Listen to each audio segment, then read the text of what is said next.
The Correctional Service of Canada, also known as Corrections Canada or CSC, is the Canadian federal government agency responsible for the incarceration and rehabilitation of convicted criminal offenders sentenced to 2 years or more. The system has its headquarters in Ottawa. The Correctional Service of Canada officially came into being on April 10, 1979, when Queen Elizabeth II signed authorization for the newly commissioned agency and presented it with its armorial bearings. The Commissioner of the Correctional Service of Canada is recommended for appointment by the Prime Minister and approved by an order in Council. This appointed position reports directly to the Minister of Public Safety and Emergency Preparedness Canada and is accountable to the public via the Parliament. The current Commissioner of Corrections is Don Head, who has held this post since June 27, 2008. Had previously served as Senior Deputy Commissioner from 2002 until June 2008.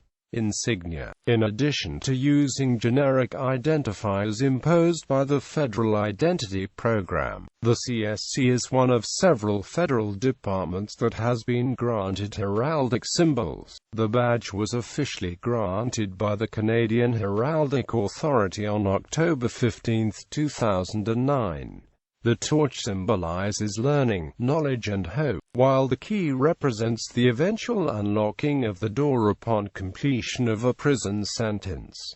The motto means, to grasp the future. The CSC was granted a flag in 2009. It consists of the heraldic badge on a white field, with the Canadian flag in the canton. Senior officials have also been granted distinctive badges by the Canadian Heraldic Authority. History and development. Early years. Following the development of the penitentiary by the Philadelphia Quakers in the 1780s, the concept of penitence, isolation, work and religious contemplation influenced the design and operation of prisons, not only in North America, but also in Europe, South America and Asia. The Auburn system, developed at the Auburn Penitentiary in New York, adopted the penitentiary sentence of the Philadelphia model, but added prisoners' labor, in the belief that work and training would assist in reforming criminals. The Kingston Penitentiary, based on the Auburn system, was built in 1835. Initially operated as a provincial jail, the penitentiary came under federal jurisdiction following the passage of the British North America Act in 1867. In 1868, the first Penitentiary Act brought prisons in St. John, New Brunswick and Halifax, along with Kingston, under federal jurisdiction. Over the next 12 years, the federal government built St. Vincent de Paul Penitentiary in St. Vincent de Paul, Quebec, Manitoba Penitentiary, in Stony Mountain, Manitoba, British Columbia Penitentiary, in New Westminster, British Columbia, and Dorchester Penitentiary, in Dorchester, New Brunswick. The regime of these prisons included productive labor during the day, solitary confinement during leisure hours and the rule of silence at all times. While there was no parole, prisoners with good conduct could have 3 days per month remitted from the sentence. Reformation and Rehabilitation. The Royal Commission to investigate the penal system of Canada was formed in response to a series of riots and strikes in the 1930s. The Art Chamber Report, published in 1938, proposed sweeping changes for Canadian penitentiaries, with emphasis on crime prevention and the rehabilitation of prisoners. The Commission recommended a complete revision of penitentiary regulations to provide strict but humane discipline and the reformation and rehabilitation of prisoners. While the Commission's recommendations were not immediately implemented due to the advent of World War II, much of the report's philosophy remains influential. After the Second World War, prison populations dropped, causing undercrowding and prison disturbances. This led to the creation of the Photo Committee in 1953. The committee saw prisons not merely as fulfilling a custodial role, but also to provide programs that would promote worthwhile and creative activity, and address the basic behavior, attitudes and patterns of inmates. This meant prisons had to change to support such programs and provide opportunities for vocational training, pre-release and aftercare programs. The photo report recommended hiring more and better trained personnel, including those with professional qualifications in social work, psychology, psychiatry, criminology and law. An important legacy of the committee was the creation of the National Parole Board in 1959 and the development of a system of parole to replace the former ticket of leave system, while stating that parole was not to be a reduction or undermining of the sentence. The committee emphasized its strong support for parole. Parole is a well-recognized procedure which is designed to be a logical step in the reformation and rehabilitation of a person who has been convicted of an offense and, as a result, is undergoing imprisonment. It is a transitional step between close confinement in an institution and absolute freedom in society. The Penitentiary Act was amended in 1961 and a plan enacted to build 10 new penitentiaries across Canada to implement the Photo Committee's recommendations. Queen Elizabeth's commissioning of CSC. In the 1970s there was a movement to combine the then Penitentiary Service and the National Parole Service. This resulted in a report to Parliament by the Subcommittee on the Penitentiary System in Canada, chaired by Mark McGuigan. The move toward consolidation was recognized by Commissioner Donald Yeomans, who referred to our efforts to come up with a title for our service which will give us a proper identity and project the image of the merger of the Penitentiary Service and the National Parole Service, and announced that the name would be the Correctional Service of Canada. The Correctional Service of Canada was established in 1979, following the merger of the Canadian Penitentiary Service and the National Parole Service in 1976. Carl Lochnan, an expert in the field of heraldry, who developed the Order of Canada, was contracted to develop the new coat of arms for the commissioning of the Correctional Service of Canada. Lochnan filed a research document that stated in part the background philosophy on the given development. In principle, there is no reason why the corporate graphic image of this should not take the familiar form of an institutional coat of arms, i.e., an heraldic shield emblazoned with appropriate symbolism. Custom favors, instead, the adoption of a distinctive service badge, analogous to those of the Canadian Armed Forces and of the RCMP. The basic form of the suggested badge design is elliptical, containing crossed keys as a symbol of the service and the stylized maple leaf from the flag of Canada with the royal crown surmounted. It is intended that the oval-shaped annulus should contain the official name of the service in abbreviated form in English and French. Background 2. The oval badge. The sketches include what is known as a glory, in the form of rays of light emanating symbolically from a star of the sun. The glory, in the case of the hat badge, an 8-pointed star. Research has not revealed any image which would better symbolize the nature and purpose of the corrections service than the crossed keys device. On December 21, 1978, Commissioner Donald R. Yeomans approved the chosen design. In early 1979 the coat of arms was forwarded by Solicitor General Jean-Jacques Blaise to the Governor-General requesting the Queen's approval. On April 10, Queen Elizabeth II gave royal assent and authorization of the new coat of arms. Commissioners as of 2011. The current Commissioner of Corrections is Don Head.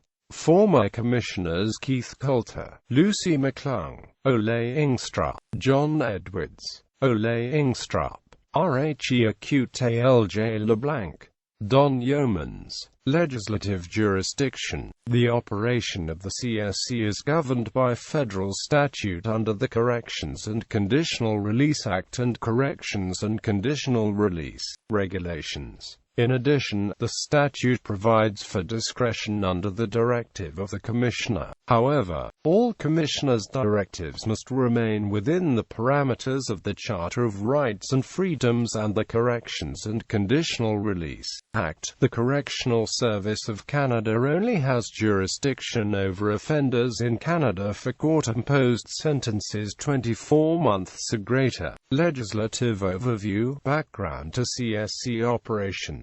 Access to Information Act, Canada Elections Act, Canada Labour Code, P. Canadian Bill of Rights, P. Canadian Forces Members of Veterans Re-establishment and Compensation Act, P. Canadian Human Rights Act, P. Canadian Multiculturalism Act, Controlled Drugs and Substances Act, Criminal Records Act, Department of Public Safety and Emergency Preparedness Act, DNA Identification Act, Geneva Conventions Act, Historic Sites and Monuments Act, Identification of Criminals Act, Oaths of Allegiance Act, Official Languages Act, Personal Information Protection and Electronic Documents Act, Prisons and Reformatories Act, Privacy Act, Public Servants Disclosure Protection Act, Public Service Labor Relations Act, Public Service Modernization Act, Public Service Superannuation Act, Security Offences Act, Sex Offender Information Registration Act, United Nations Act, International treaties applying to CSC operations. United Nations Charter, Universal Declaration of Human Rights, Convention on the Rights of the Child, International Covenant on Civil and Political Rights, International Convention on the Elimination of All Forms of Racial Discrimination, Convention Against Torture and Other Cruel, Inhumane or Degrading Treatment or Punishment. Standard minimum rules for the treatment of prisoners. Court-imposed sentencing. There are two types of court-imposed sentences: a determinate sentence, an indeterminate sentence. A determinate sentence is a sentence with a completion date called a warrant expiry. This date is court-imposed, at which time the Correctional Service of Canada no longer has jurisdiction over the offender. An indeterminate sentence is a sentence that is commonly referred to as a life sentence. The Correctional Service of Canada has jurisdiction over the offender until the offender passes away, although the court does impose a minimum number of years before the offender can apply to the Parole Board of Canada for conditional release. Thus, a court-imposed sentence of life with no parole for 25 years would indicate that the offender would be incarcerated for a minimum of 25 years prior to consideration for a potential conditional release to the community, under the supervision of a community parole officer. As of 2006, the incarceration rate in Canada was 107 per 100,000 people, 1/7 that of the United States'. Security classification of offenders. There are 3 levels of security within the Correctional Service of Canada. They include maximum, medium, and minimum. Case management is completed by institutional parole officers within institutions and by community parole officers in their community. The Parole Board of Canada has a complete responsibility in making liberty decisions at the point in the court-imposed sentence where an offender is allowed to live in the community on conditional release. Once an offender is sentenced by court to a sentence of 2 years or more, the offender comes under the jurisdiction of the Correctional Service of Canada. An institutional parole officer completes a comprehensive assessment of the offender's criminality and formulates an offender security classification report and a correctional plan. It is this correctional plan that the offender will be assessed against for the entire court-imposed sentence.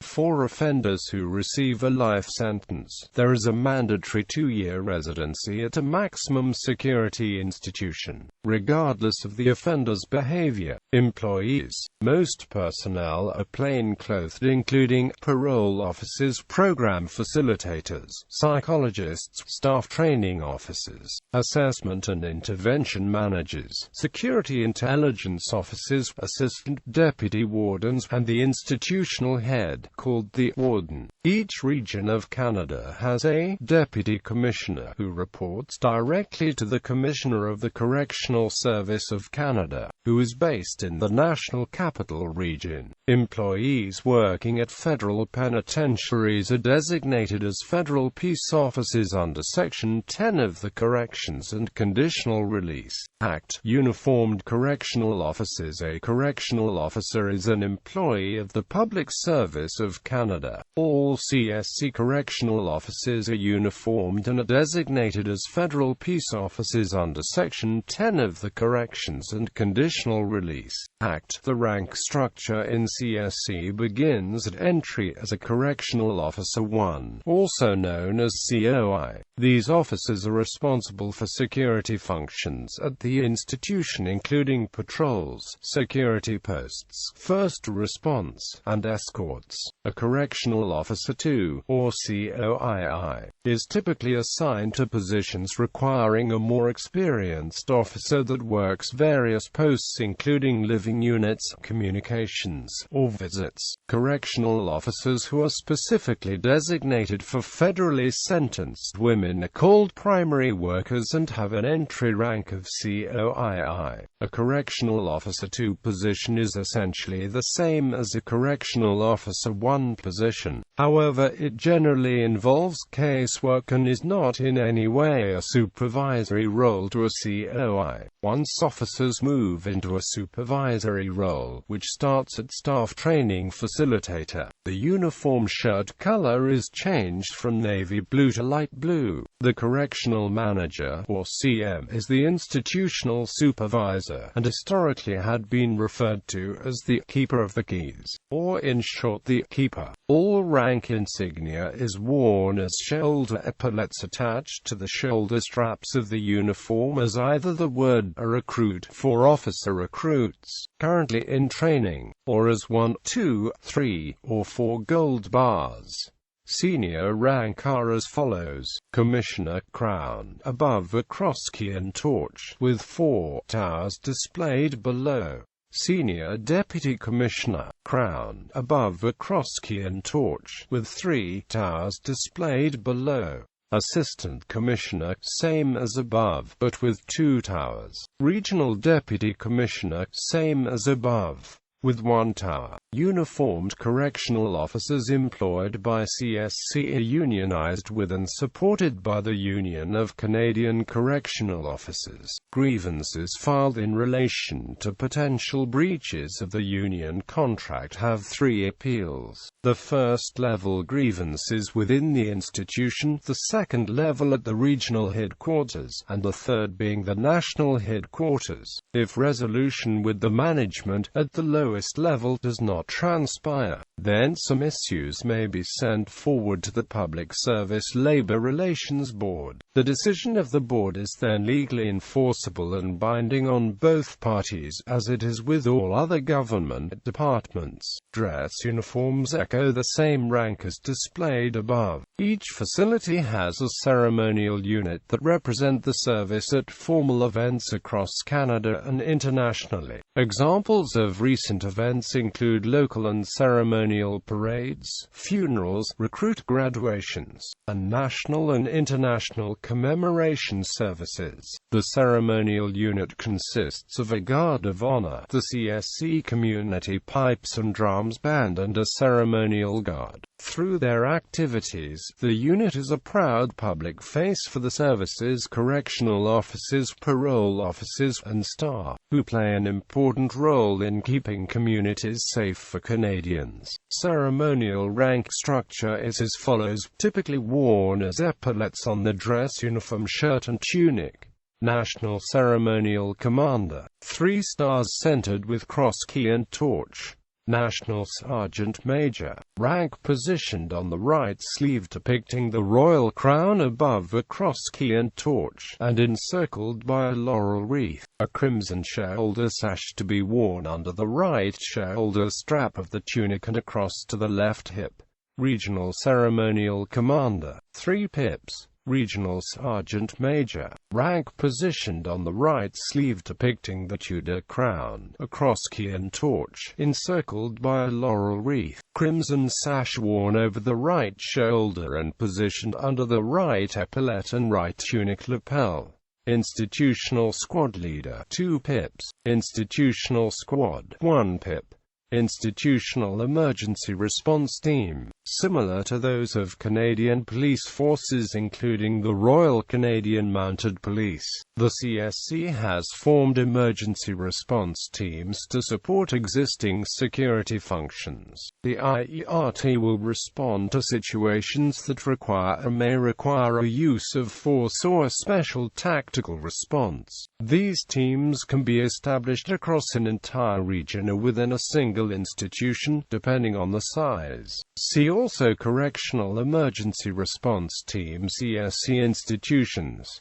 Alberta Bowden Institution, Drumheller Institution, Edmonton Institution, Edmonton Institution for Women, Grande Cache Institution, Grierson Centre, Piscataqui, British Columbia Fraser Valley Institution for Women, Ferndale Institution, Kent Institution, Quiquexwell HP Healing Lodge, Matsqui Institution, Mission Institution, Mountain Institution, Pacific Institution, Regional Treatment Center, Regional Reception and Assessment Center, William Head Institution, Manitoba Rockwood Institution, Stony Mountain Institution, New Brunswick Atlantic Institution, Dorchester Penitentiary, Westmoreland Institution, Nova Scotia Nova Institution for Women, Spring Hill Institution, Ontario Bath Institution, Beaver Creek Institution, Collins Bay Institution, Fenbrick Institution,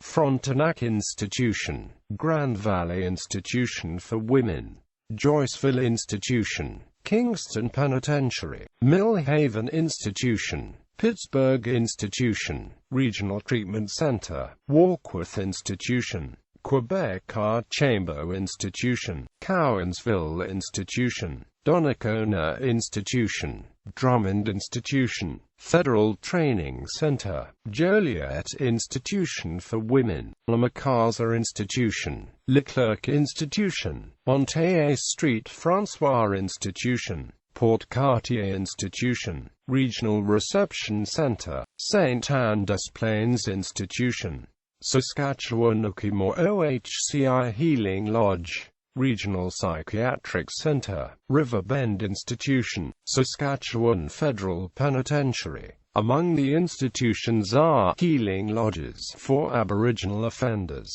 Citizens Advisory Committees, under Section 7 of the Corrections and Conditional Release Regulations and further by Commissioner's Directives CD 023. Each institution and parole office must establish a Citizens Advisory Committee who are mandated to contribute to the public safety by actively interacting with staff of the Correctional Service of Canada, the public and offenders, providing impartial advice and recommendations, thereby contributing to the quality of the correctional process. Each institution and parole office forms the local committee, for which the CSC consult with on matters regarding correctional operations, programs, policies, and plans. They in turn participate in the regional committee to coordinate initiatives for the region. Finally, the National Executive Committee is made up of the 5 CAC regional chairpersons as well as by the national chairperson, who are responsible for liaison between the committees and the CSC HQ, monitor and review all policies or actions of the CSC at the local, regional and national levels and adopt cohesive strategy for all committees. All CAC members have by law the authority to have reasonable access to every part of the institution a parole office they are attached to, talk with all the staff and offenders a parolee within the organization, and access to hearings.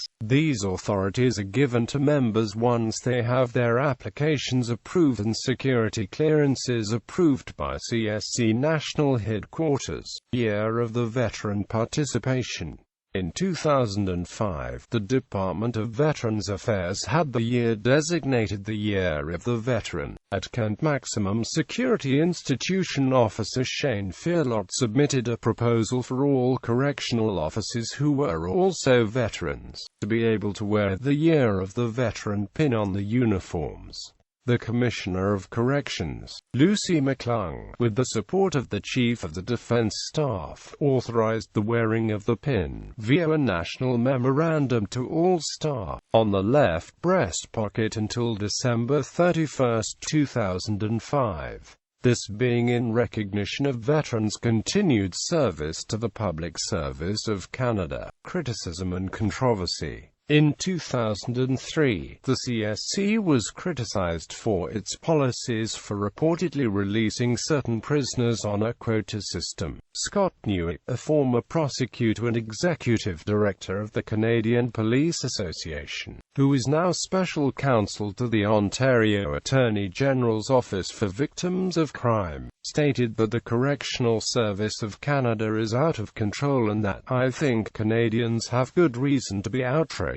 Newick stated that there is a big push in correctional services to get more offenders out of penitentiaries and onto the street in what is called the reintegration project. Quote, "Although this policy is cheaper than keeping convicts imprisoned, Newick's office contends convicts are being shoved out the door to meet a release quota." Newick stated that he had obtained documents to prove this, including memos, minutes, and confidential corrections correspondence, and an internal memorandum talk about setting a goal of a 50-50th split of offenders between institutions and the community. Lawrence Macaulay, who was the Solicitor General in charge of the CSC when the documents were written, denied that there were any quotas, stating that there are no quotas. There never was. If anybody has the idea of a quota, they forgot to check with the minister. Quote, however, shortly after this interview, Macaulay resigned and Wayne Easted took over as Solicitor General. An internal corrections audit reported that parole offices are overwhelmed. A senior union official said some parole offices, especially in cities, have caseloads of 40 or more instead of the recommended 18, and as a result, they are unable to do all of the crucial collateral checks in the community, such as talking to employers, landlords, neighbors and other family members. Police officers have also complained that when parole violators are apprehended, they are often immediately re-released back on parole. Officer Greg Sullivan, who is part of a team that tracks down parole violators, criticized the CSC, stating that it gets really frustrating, especially when you see violent offenders who are out several times over and we've gone after them 2 and 3 times in an 18-month period.